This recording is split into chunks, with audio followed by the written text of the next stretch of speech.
that is chapter number 6, that is Mughal Empire, Golden Age and Downfall. Now in chapter number 4 we had already done about the Mughal Empire, so we will be continuing in this chapter also. In this chapter we will do the most important age of this Mughal Empire, when it had most of the growth, and the downfall when it came to an end. So let us start. Before this we had done in chapter number 4 at the end about Akbar, that Akbar has killed many and he has made a beautiful kingdom, and he has sent many to Hajj, Bairam Khan to Hajj, and then he killed him. So after that at the end we had done that he has the son, that is Jahangir.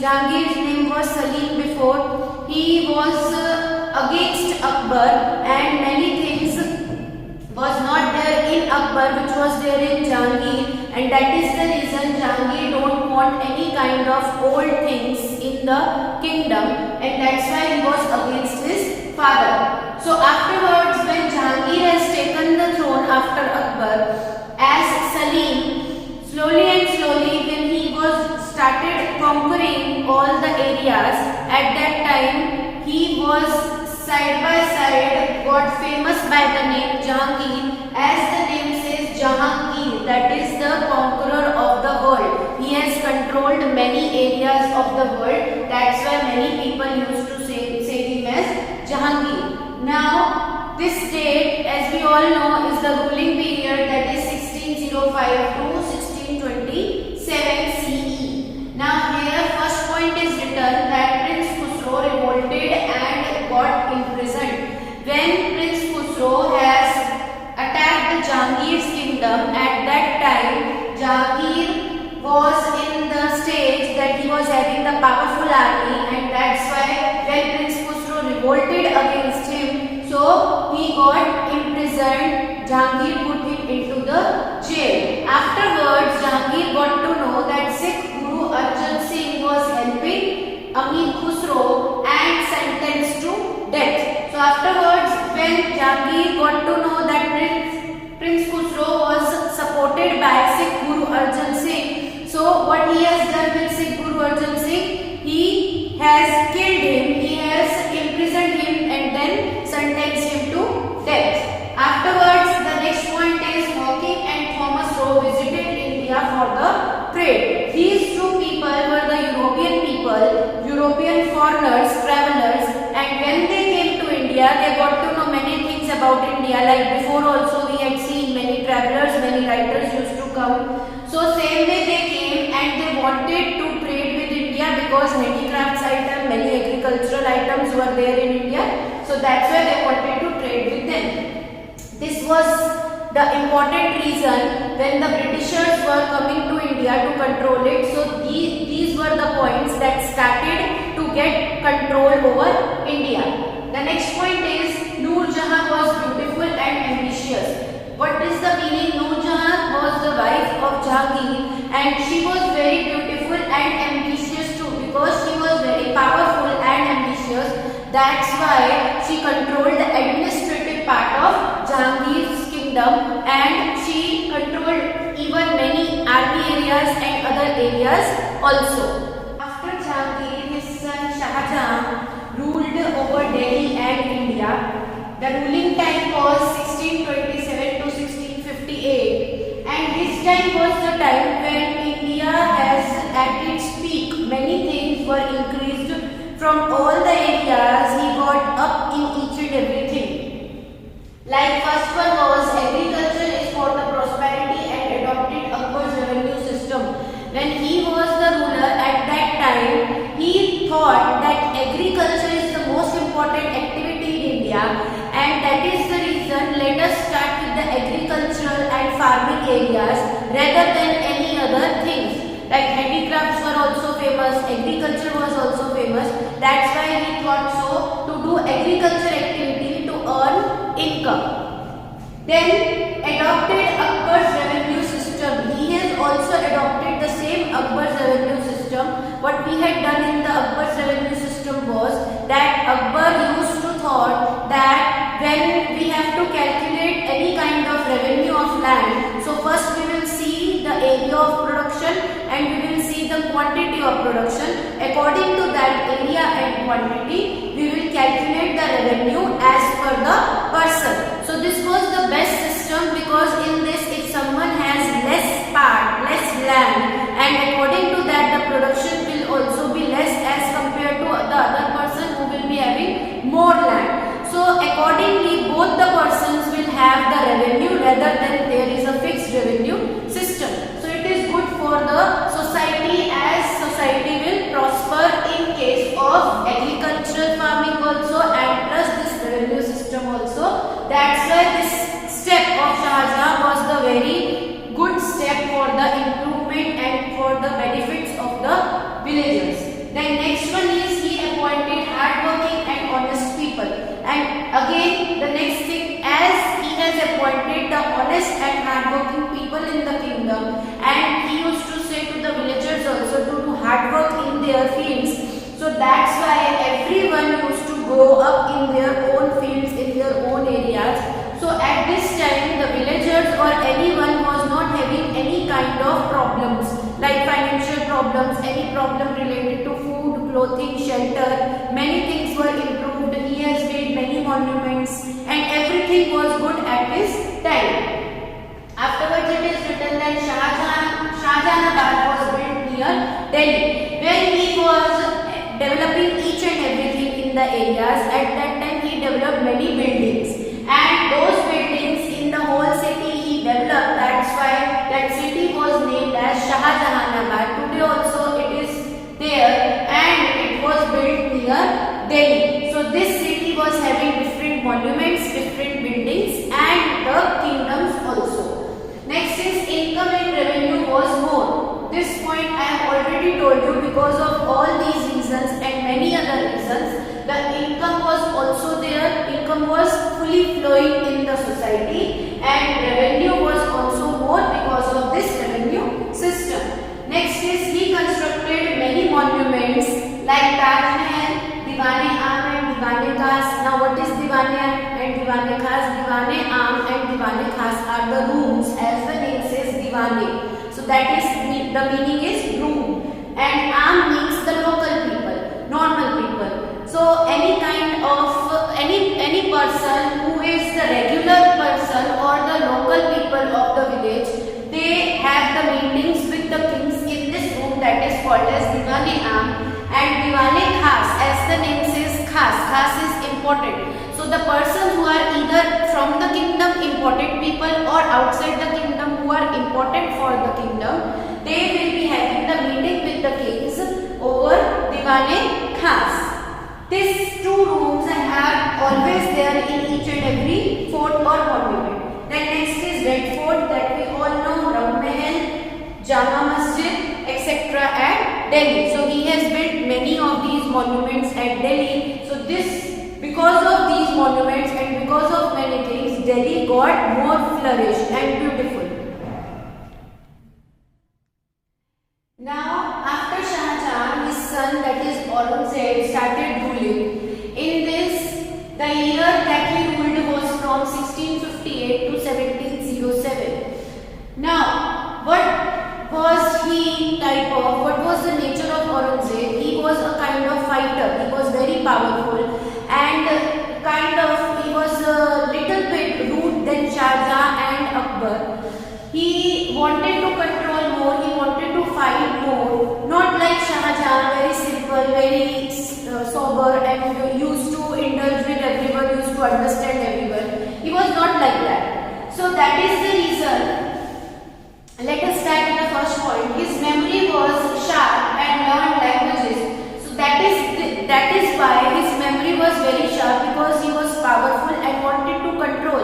So his memory was sharp, and this leads to the learning of languages, that is Arabic and Persian. And because of this, again he has studied Quran-e-Sharif. What was Quran-e-Sharif? Quran-e-Sharif is the holy book of Muslims, like we have Guru Granth Sahib, Ramayana, Mahabharata. Same is with Quran-e-Sharif. Then next point is, because he was very powerful and wanted to control the areas, his mind was like this. That's why he never liked art, music and paintings. Now here it doesn't mean that whatever the other rulers are doing, art, music are doing, architectural works they are doing.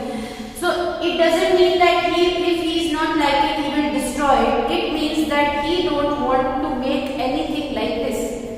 Next one is Veer Durgadas waged prolonged war for 25 years for controlling Marwar. So here, as he wanted to control the area, so obviously more and more fighters, more and more other rulers will come as enemy to control his area also. So same way this person Veer Durgadas from the south side, South India side, he waged a prolonged war. It means that he put a war on him which was prolonged. Prolonged means very long, and that much long that this war completed till 25 years.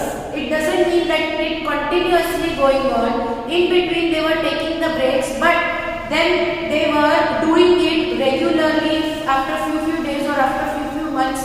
So it ended till 25 years for Marwar. He wanted, this Veer Durgadas wanted to control his kingdom, that was in Marwar. Next, he fought against Shia states. Shia states, I have told you before, Shia states were the areas, were the states in which Shia dynasty was ruling. So he wanted to control those areas of Bijapur and Golconda. These were the areas again of South India.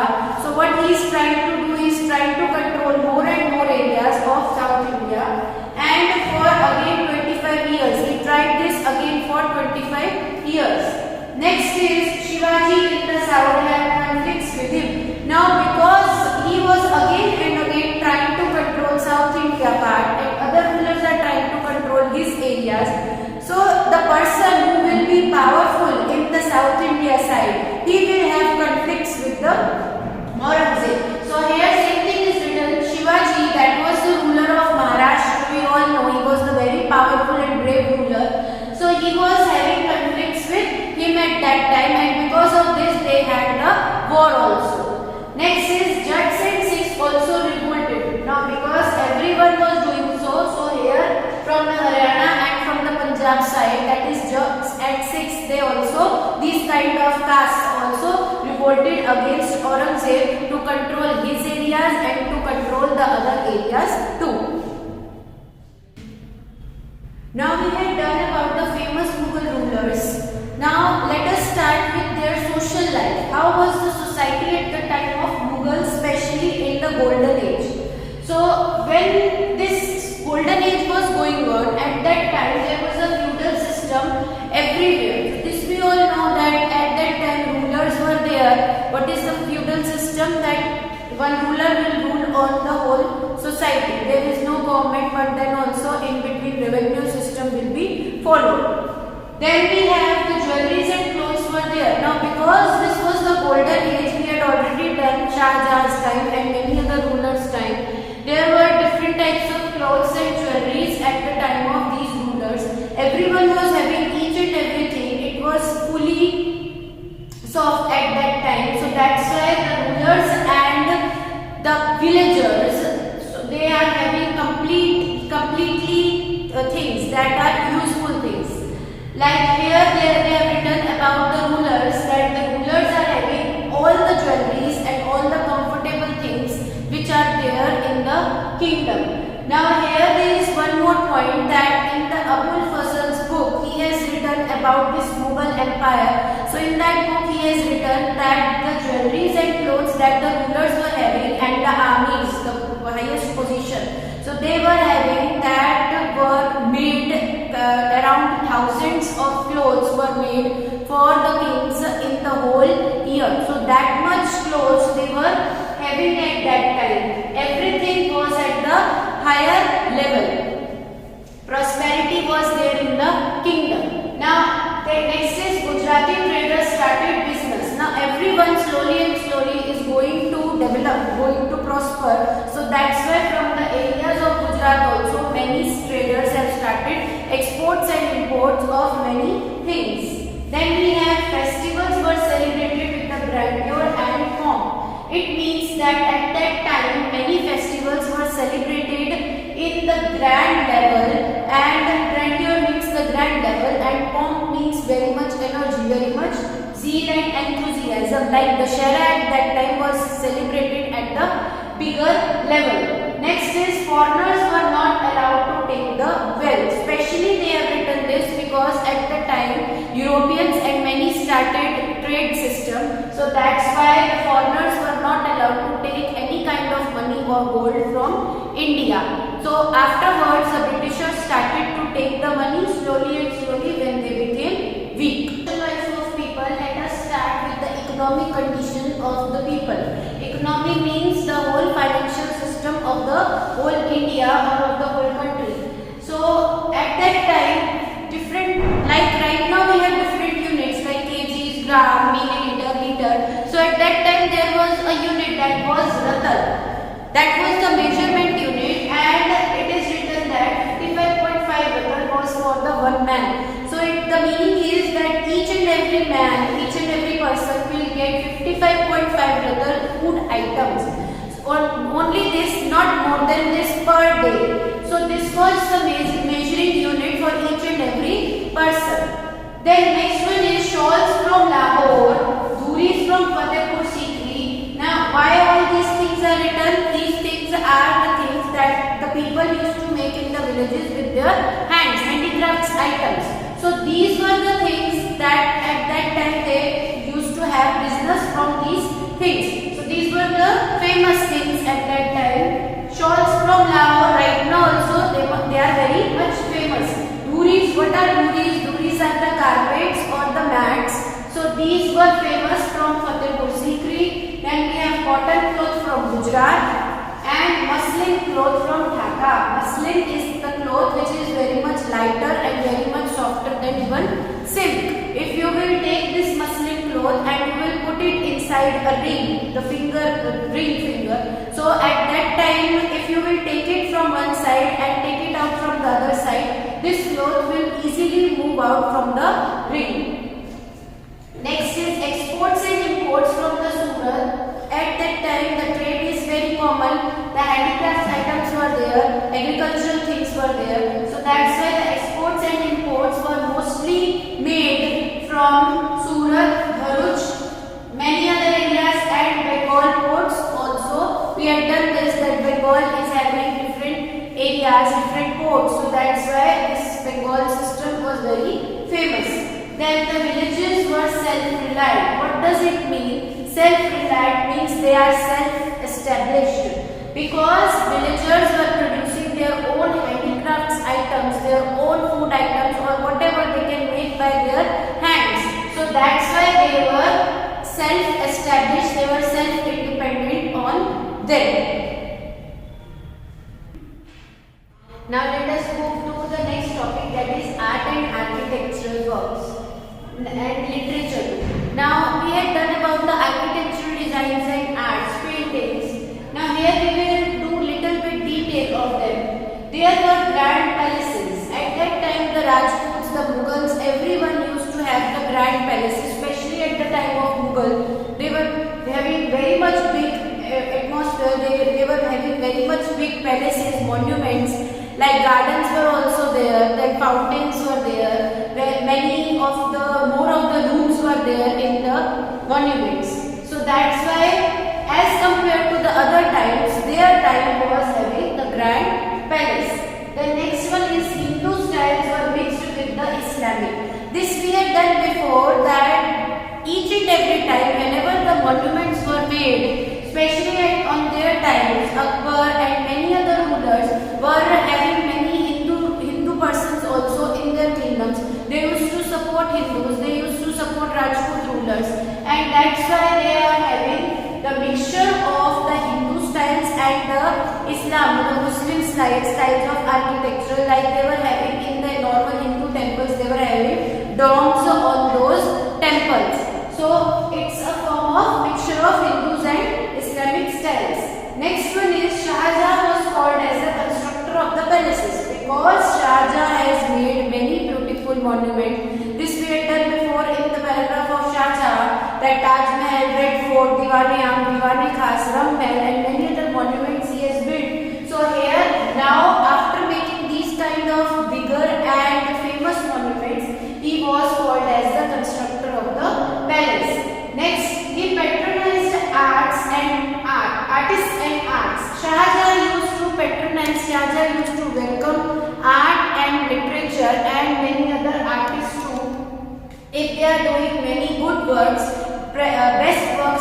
their fields, so he used to welcome them in his kingdom. Then Rajputs also used to do the same things, because Rajputs also, many of them also were supporting the famous artists and the paintings.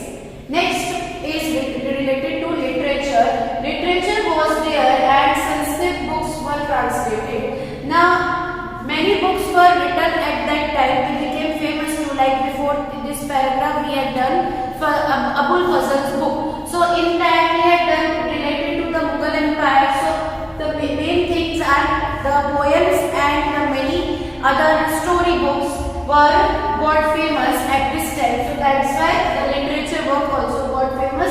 And the next point is written that Sanskrit books were translated to different other languages like in English, etc. Because those persons who are not able to read Sanskrit, they can read the other poems and books in different languages. So this is the extra benefit that is provided in the golden age of the Mughal period. Next is Dohas, Saki, etc. became famous.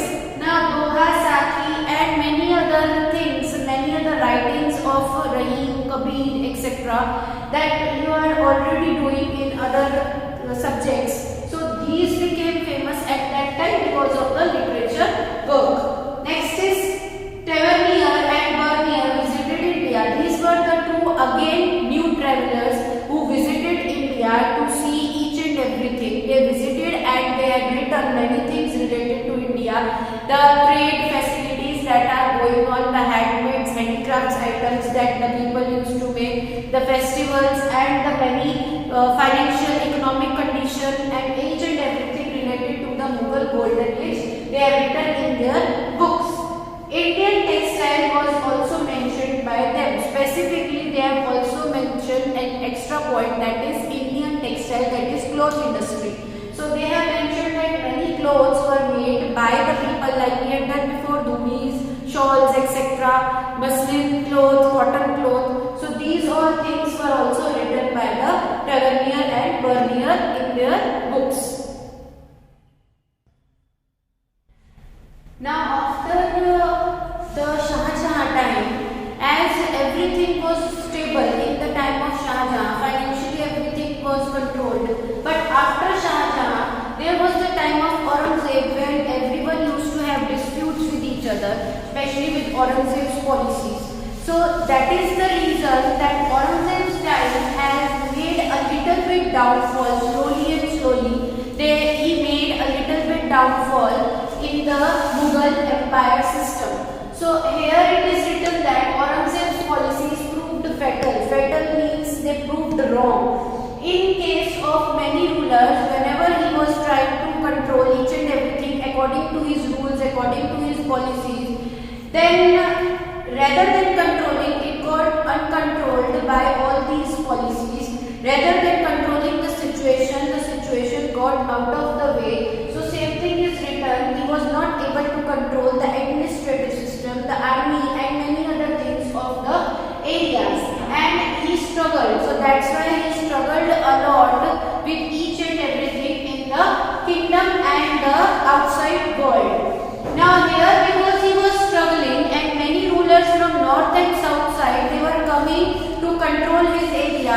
like many Rajput rulers were coming, because we had seen in the history times, in the olden chapters also, that like Akbar, when Akbar was ruling at that time, Chhatrapati Shivaji used to control his kingdom.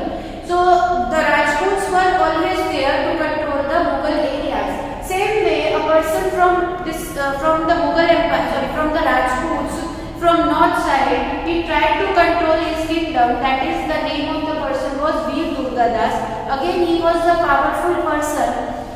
So he tried each and everything to control the area of Aurangzeb. So what he has done, he sheltered the queen and son of Jodhpur. When the Mughal emperors were controlling the areas, at that time Jodhpur was under the Aurangzeb or the other rulers.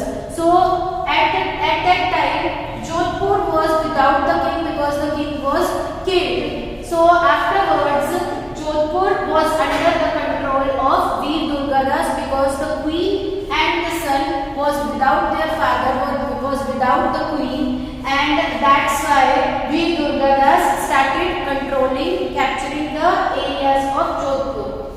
The next point is he protected Marwar for 25 years because Jodhpur now was under his control and many other areas. So he was again supported by the Jodhpur persons also, whether it is army, whether the financial things or the other areas that are already under his control. So he protected Marwar for other 25 years. The next point is Aurangzeb was unsuccessful to face surprise attacks and he reconciled with the Rajputs because Aurangzeb was not able to survive with his policies. So that's why he faced the surprise attacks, and the surprise attacks were done by the Rajput rulers. So he was not able to face them properly with the proper army, and that is the reason he has to reconcile with the Rajputs. He has to take the advantage of the Rajputs in his reconciling.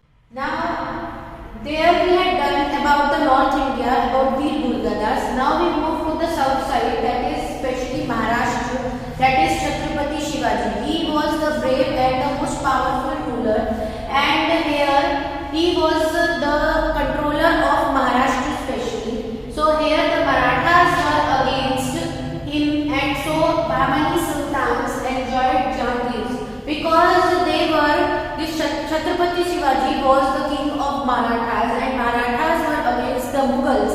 So that's why these Marathas were also against, and Bahmani Sultanate, that is Rajputs, were also against. So that's why all of them all together had made a treaty, a kind of group together, and here they enjoyed Jagir, that is Jagir, that they were having the big land holdings with them. So here this Bahmani Sultanate got the benefit, where in the starting they were not having the other supporters. Here they are having Marathas.